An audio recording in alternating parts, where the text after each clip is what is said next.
La renommée des réseaux sociaux peut faire passer l'imprudence pour de la confiance, créant une illusion selon laquelle le danger disparaît lorsque la caméra tourne. Mais pour certains créateurs, la quête d'attention a franchi la ligne entre audace et fatalité. Voici 6 décès d'influenceurs où la recherche de vues est devenue mortelle. C'était le 14 octobre 2017, le long de la côte brumeuse de l'Oregon.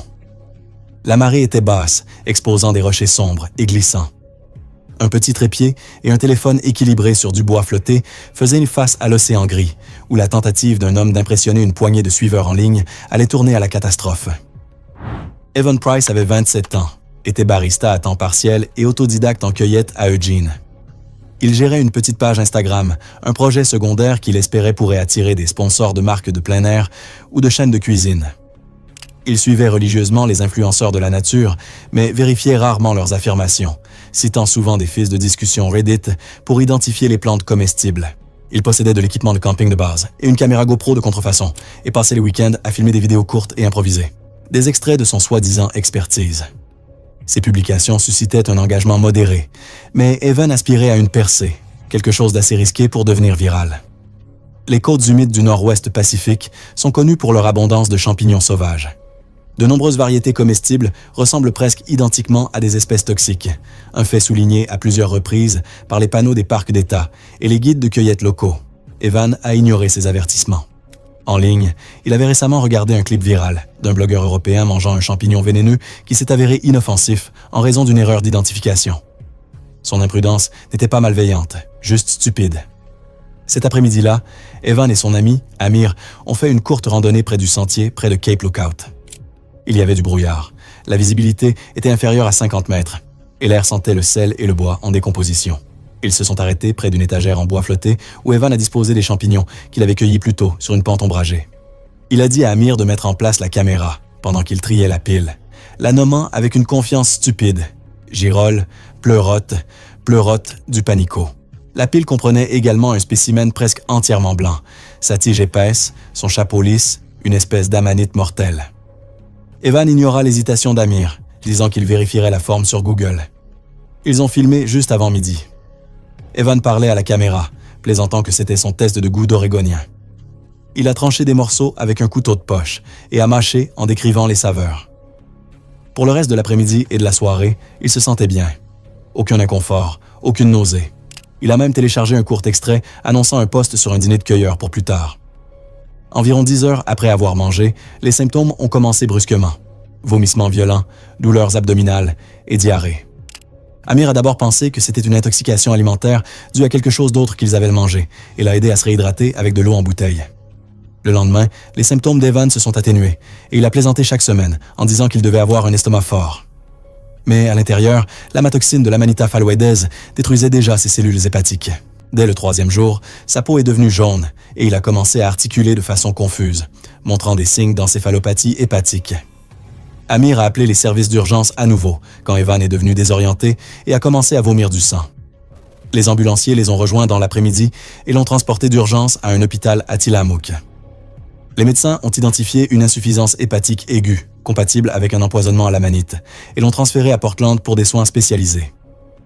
Malgré une thérapie intensive, son foie et ses reins ont échoué au cours des jours suivants. Il a été déclaré mort le 7e jour après ingestion. La toxicologie a confirmé l'ingestion d'Amanita phalloides, un champignon responsable de la plupart des empoisonnements mortels dans le nord-ouest du Pacifique. Gênée, la famille d'Evan a demandé la suppression de ses comptes en ligne. À Eugene, ses collègues ont organisé une cérémonie commémorative discrète. Amir a été interrogé, mais non inculpé, bien qu'il se soit retiré de la scène publique. C'était le 19 mars 2016, à la périphérie de Tayside en Angleterre. La centrale électrique désaffectée dominait les plaines riveraines, ses portails rouillés et ses panneaux de danger délavés à moitié cachés dans le brouillard. Pendant des années, cela avait été une curiosité pour les amateurs de sensations fortes, un monument creux de béton et d'acier. Cette nuit-là, 2 jeunes hommes ont passé la clôture de périmètre avec des trépieds et des lampes frontales. Jamie Carter avait 24 ans, un ouvrier d'entrepôt le jour et un explorateur urbain autoproclamé en ligne. Sa petite chaîne YouTube comptait environ 4000 abonnés, juste assez pour flatter son ego, pas assez pour le soutenir.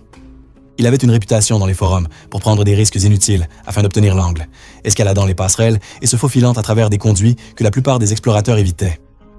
Ses vidéos étaient tape à l'œil, mais superficielles, le montrant souvent en train de rire, tandis que d'autres mettaient en garde contre l'amiante ou les sols instables. Son esprit ignorant croyait que la prudence rendait les vidéos ennuyeuses. Le site de Teesside était hors ligne depuis 1999, ses tours de refroidissement étant notoires parmi les explorateurs. Chacune mesurait plus de 300 pieds de haut. Son intérieur était tapissé de béton lisse et d'échafaudages ouverts, laissés de la phase de démantèlement. L'acoustique à l'intérieur faisait qu'un seul cri résonnait pendant plusieurs secondes, idéal pour des séquences dramatiques. Officiellement, l'entrée était interdite et des ingénieurs en structure avaient estimé que les supports intérieurs étaient dangereux à cause de nombreuses années de corrosion et d'infiltration d'eau.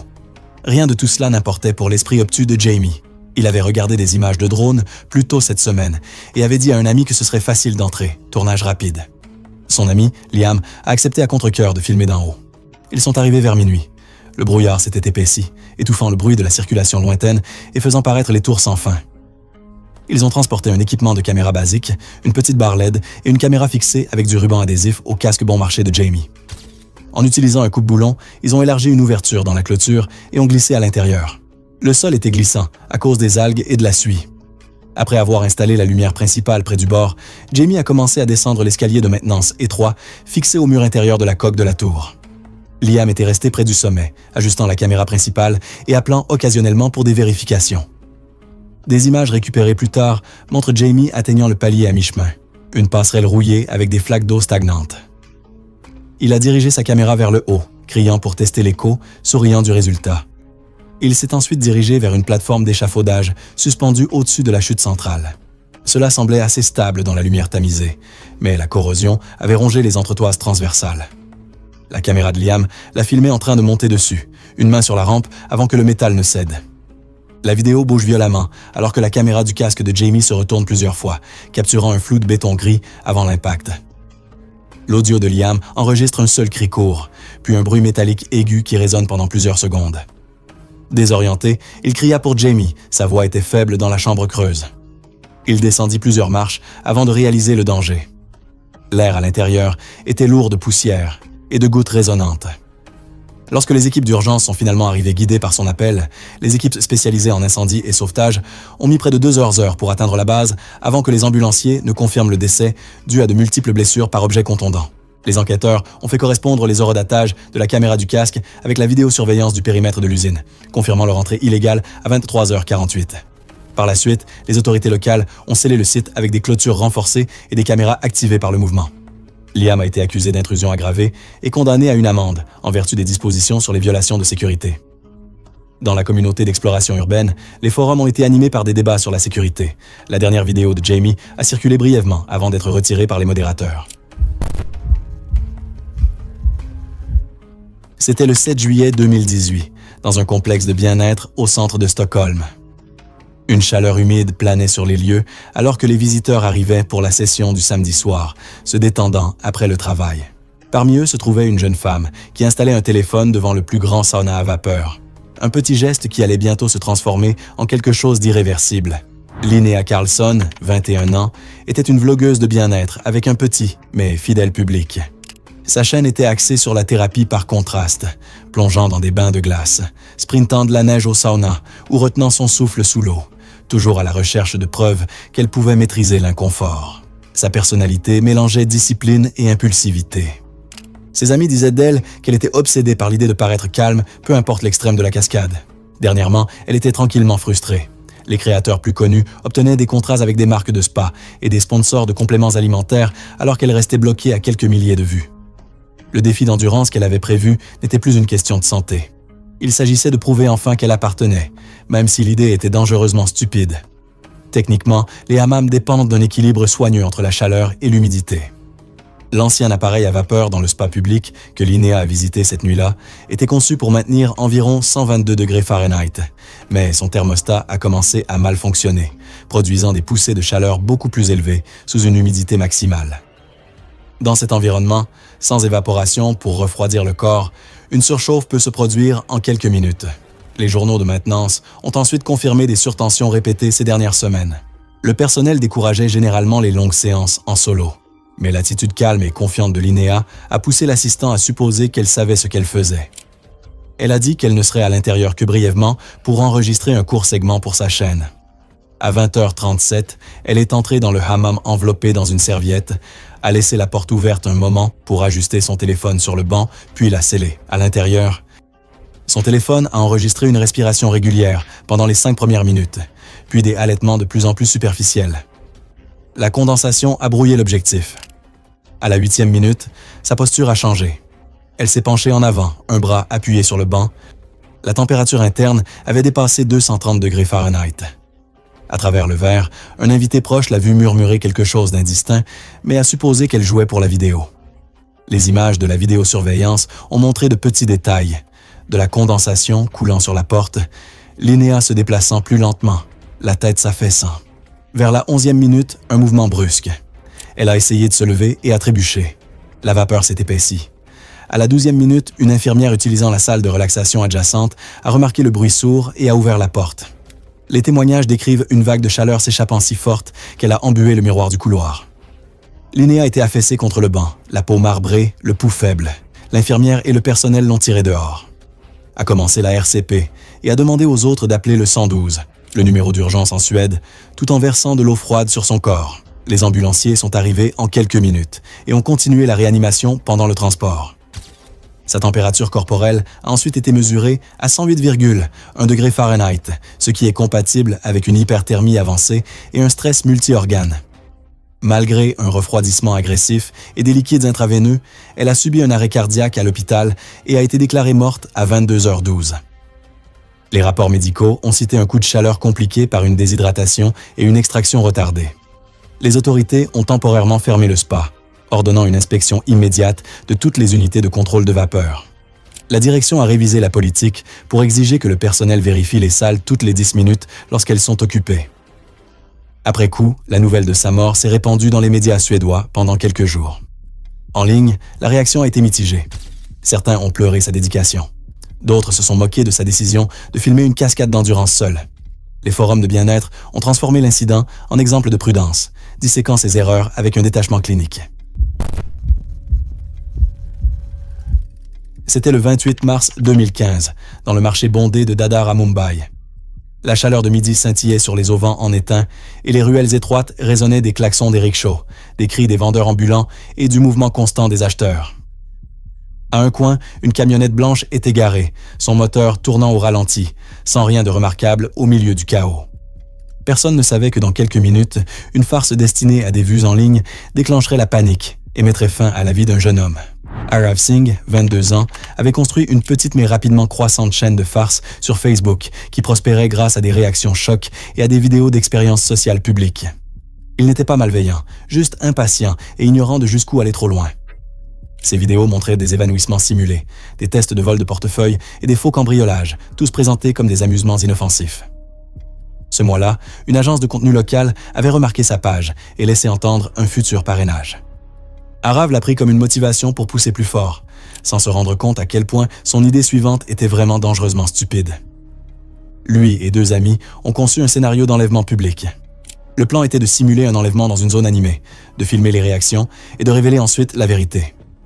Ils ont choisi le marché de Dadar pour sa densité et son énergie, plaçant des caméras cachées dans les étals avec le consentement informel de quelques vendeurs qui croyaient qu'il s'agissait d'une vidéo de sensibilisation. Leur victime, Rohit Mehra, un acteur amateur de 20 ans, a accepté de jouer le rôle de l'enlever pour se faire connaître. L'idée semblait simple.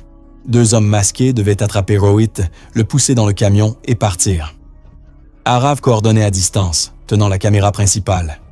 Aucun d'eux n'a cherché à obtenir des autorisations de tournage ou à considérer à quel point cette idée était naïve. Ce matin-là, les conditions du marché ont rendu la cascade plus risquée. C'était un samedi, trafic dense, foule compacte, et les humeurs s'échauffaient sous la chaleur croissante. La camionnette a eu du mal à se garer discrètement. Plusieurs vendeurs se sont plaints que cela bloquait le passage. Arav a ignoré, se concentrant sur le positionnement de sa caméra pour une prise large. Arav a insisté qu'il n'avait besoin que d'une bonne prise. À 12h42, ils ont commencé. Rohit a marché dans le passage en faisant semblant de parler au téléphone. Soudain, 2 hommes masqués ont surgi derrière un étal et l'ont attrapé. Il a crié comme prévu, se débattant pendant qu'il était traîné vers la camionnette. Une femme à proximité a crié en retour. En quelques secondes, la foule a déferlé. Quelqu'un a crié que des trafiquants emmenaient un garçon. Des caisses en plastique se sont renversées, les vendeurs ont couru vers la bagarre. Une vidéo de surveillance d'une épicerie a ensuite montré un homme brandissant une barre de fer vers l'un des acteurs. La lutte simulée s'est transformée en chaos. Rohit est tombé à la renverse, sa tête heurtant le trottoir alors que les gens se précipitaient.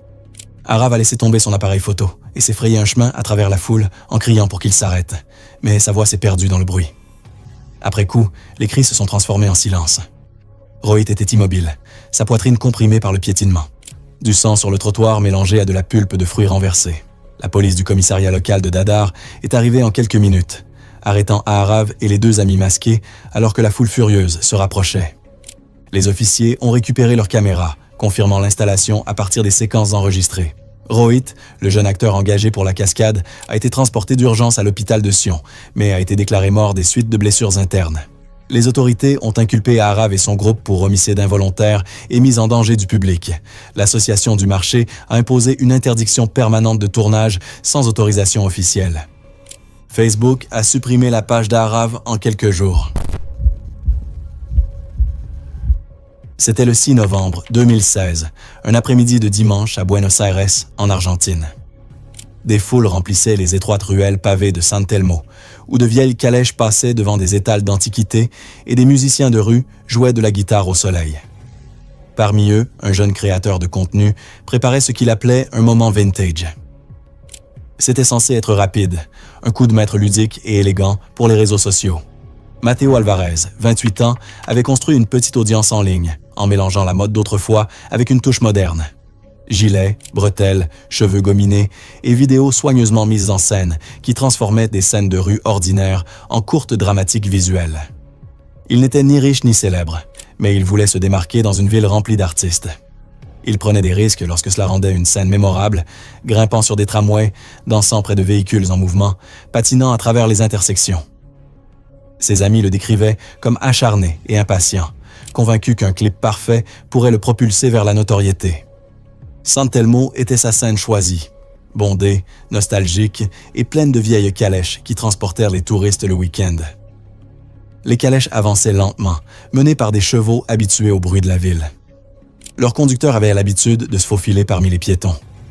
Mateo connaissait bien le rythme du marché et chorégraphiait souvent des séquences avec un véritable mouvement en arrière-plan.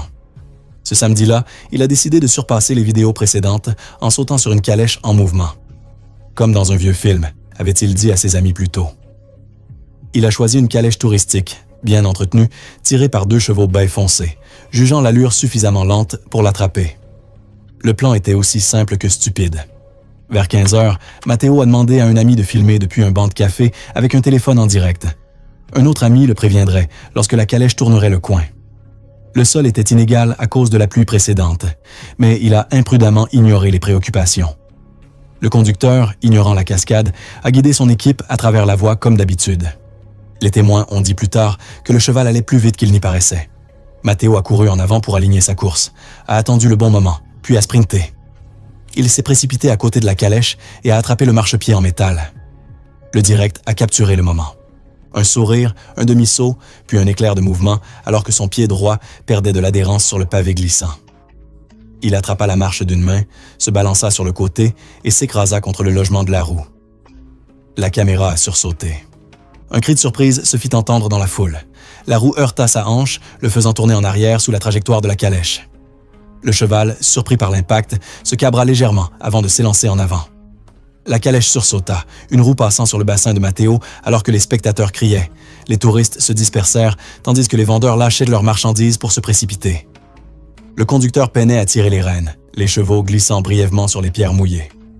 2 hommes ont tiré Mateo pour le mettre à l'abri, tandis que d'autres tentaient de calmer les animaux. Le sang s'est répandu sur les pavés. Les témoins l'ont décrit comme conscient, mais se mouvant à peine. Un vendeur ambulant a déchiré une ceinture pour l'utiliser comme un garrot, tandis que d'autres appelaient les secours. Les ambulanciers sont arrivés sur les lieux en quelques minutes et ont commencé la réanimation, notant un traumatisme sévère par écrasement au niveau du bassin et de l'abdomen. Il a été transporté à l'hôpital Argérique, où les chirurgiens traumatologues ont tenté une stabilisation d'urgence. Malgré des transfusions rapides et une chirurgie de décompression, Mateo a fait un arrêt cardiaque 1 heure après son arrivée. Il a été déclaré mort moins d'une heure plus tard, des suites d'une hémorragie interne et d'une rupture d'organes. Une enquête a déterminé que la calèche fonctionnait dans les limites normales et que le conducteur n'avait pas été averti de la cascade. Les autorités ont cité l'interférence imprudente avec un véhicule en mouvement comme le principal facteur. Les autorités de la ville ont ensuite introduit des restrictions sur le tournage à proximité des calèches et ont exigé que les conducteurs maintiennent une distance plus large avec les piétons dans les zones touristiques. Le dernier clip de Matteo, d'une durée de seulement 12 secondes, a circulé largement en ligne avant d'être retiré. Sa mère a ensuite lancé une petite campagne de sécurité destinée aux jeunes artistes, mettant l'accent sur la discipline plutôt que le spectacle. Un mémorial discret à un fils détruit par son propre sens du spectacle. C'était le 19 juillet 2015, à São Paulo, au Brésil. Dans le quartier industriel près de Moça, un groupe d'amis a grimpé sur un bâtiment pour ce qui devait être une cascade créative, un portrait lumineux contre la ligne d'horizon électrique. Cela devait avoir l'air audacieux. Cela deviendrait plutôt une démonstration fatale de la façon dont la fascination peut se rapprocher de la stupidité. Rafaela Souza, 23 ans, était connue parmi les photographes locaux pour ses compositions urbaines brutes, béton, rouille et fils. Elle travaillait à temps partiel dans un magasin de matériel photo et passait ses nuits à grimper sur les toits pour des prises de vue en longue exposition des lumières de la ville. Son petit public a loué des photos qui semblaient risquées et elle a recherché cette approbation sans trop réfléchir à ce qui suivait le cliché. Cependant, quelques-uns de ses amis ont dit que ce n'était pas du courage, juste de la confiance stupide déguisée en art. Les vieux toits commerciaux de São Paulo étaient dans des mosaïques inégales de bouches d'aération, d'antennes et de câbles. Près des transformateurs sur les toits, l'air bourdonnait parfois légèrement à cause des décharges coronales. Un bourdonnement statique traversant l'air humide. Rafaela savait exactement où aller pour les meilleurs décors. Elle aimait prendre des photos près des transformateurs, disant que le bourdonnement rendait ses photos électrisantes.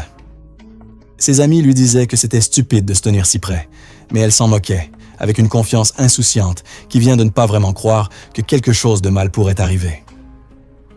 Ce soir-là, elle a conduit 2 amis par les escaliers de service d'un vieux bâtiment en béton surplombant une rue étroite. Le toit était plat, jonché de débris et de conduits métalliques. À un côté se tenait une petite unité de transformation reliée par des câbles épais au système électrique du bâtiment. Ils sont arrivés juste avant le coucher du soleil, installant un trépied près d'un évan rouillé. Elle a positionné une tête de mannequin près du boîtier du transformateur, espérant que les reflets des enseignes voisines et des lampadaires créeraient un léger effet de halo. L'air semblait lourd. Des crépitements occasionnels provenaient des fils. Le plan était de prendre une photo en pose longue avec Rafaela près du transformateur pendant que les lumières de la ville scintillaient en dessous. Ses amis hésitaient. L'installation était plus serrée que prévu. Rafaela a balayé cela d'un revers de main, disant qu'il n'aurait besoin que de quelques secondes. L'appareil photo du téléphone a été mis en mode minuteur et le groupe s'est tenu prêt. En se penchant pour ajuster l'inclinaison du mannequin, l'humidité s'est épaissie et un faible sifflement électrique a rempli l'air. La caméra de sécurité d'un bâtiment voisin a enregistré ce qui s'est passé ensuite. Un éclair soudain a illuminé le toit, un arc bleu-blanc vif qui a sauté de la pincelage du transformateur à une bouche métallique voisine. La décharge s'est propagée latéralement, cherchant la terre à travers la surface humide. La main droite de Rafaela frôla la bouche d'aération à cet instant. Ses amis ont ensuite décrit son corps se raidissant, puis s'effondrant en arrière alors que de la fumée s'échappait de sa manche. Ses amis ont crié et ont tenté de l'atteindre, mais ont été repoussés par le courant résiduel et l'odeur âcre d'ozone. Dans la rue, les gens ont vu le flash et ont entendu le bruit sourd de quelque chose frappant le toit. Un livreur a appelé les services d'urgence, tandis que d'autres se précipitaient à l'intérieur pour aider. À l'arrivée des secouristes, Rafaela ne répondait pas. Ses vêtements étaient brûlés sur un bras et une épaule. Ils ont commencé la RCP tout en refroidissant les brûlures avec des packs de solution saline. Elle a brièvement retrouvé un faible pouls, mais a fait un arrêt cardiaque en route vers l'hôpital. Elle a été déclarée décédée peu après son arrivée.